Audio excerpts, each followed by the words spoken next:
တော့တစုံတစ်ခုကိုလုံးတော့မလို့လုံးမဲ့ဆဲလေးဆိုတဲ့အခါမျိုးတွေမှာဆရာတို့က about to ကိုသုံးပါတယ်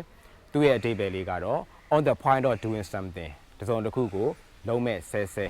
or ဒါမှမဟုတ်လို့ရှိရင် to be going to do something very soon တစုံတစ်ခုကိုမကြခင်မှာလုံးတော့မယ်အနေအထားမျိုးလေးမှာ about to ကိုသုံးပါတယ်ကဲဒါကြောင့်ဆရာတို့က example လေးနဲ့စလိုက်ကြရအောင် I was about to write her letter when she arrived သူမရောက်ခဲ့တဲ့အချိန်အခါမှာ I was about to write her letter ငါသူမကိုစာတစ်စောင်ရေးခဲ့တော့မလို့ရေးတော့မလို့ဖြစ်ခဲ့တာအဲ့တော့ one ဆိုတဲ့ adverb clause လေးနဲ့ about to ဆိုတဲ့စကားလုံးလေးပေါင်းစပ်ထားခြင်းပဲဖြစ်ပါတယ် okay ရကြလိမ့်မယ်လို့မျှော်လင့်ပါတယ်နောက်ထပ် example ဝါကျလေးတစ်ကြောင်းကတော့ he knows what I am about to attempt အဲ့တော့ he knows what I am about to attempt အဲ့တော့ what I am about to attempt ငါကြိုးပမ်းတော့မယ့်ဟာသို့မဟုတ်ငါစူးစမ်းအားထုတ်တော့မယ့်အရာကို he knows သူကသိတယ်အဲ့တော့ what ဒီငါဘာကိုကြိုးပမ်းမလဲ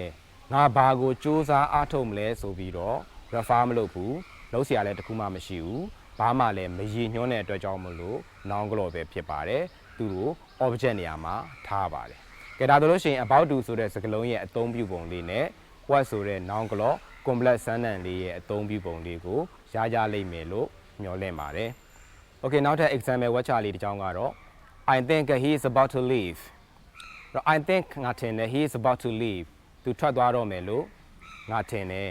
အဲ့တော့ think နဲ့ he နဲ့ကြားထဲမှာ that ဆိုတဲ့ relative pronoun conjunction ကိုဖျောက်ပြီးတော့ရေးထားတဲ့အတွက်ကြောင့်မို့လို့ဒါ noun clause ရဲ့အမြင့်စားပဲဖြစ်ပါတယ်အဲ့တော့ about to ဆိုတဲ့စကားလုံးလေးရဲ့အသုံးပြုပုံလေးနဲ့ that ဆိုတဲ့ noun clause ရဲ့အသုံးပြုပုံလေးကိုပေါင်းစပ်ရေးသားထားခြင်းပဲဖြစ်ပါတယ်okay ရကြလိမ့်မယ်လို့မျှော်လင့်ပါတယ်ဒီနေ့ဒီသင်ခန်းစာလေးကိုကြိုက်နေတတ်တယ်ဆိုရင်ကိုယ့်ရဲ့မိတ်ဆွေတွေတငယ်ချင်းတွေလေ့လာလို့ရအောင်ဆရာတို့ရဲ့ page လေးကို like and share လေးလုပ်ပေးပြီးတော့ဆရာတို့ရဲ့ YouTube channel လေးကိုလည်း subscribe လေးလုပ်ပေးထားခဲ့ကြပါဦးနောက်ထပ်ဗီဒီယိုတွေမှာပြန်တွေ့ကြမယ်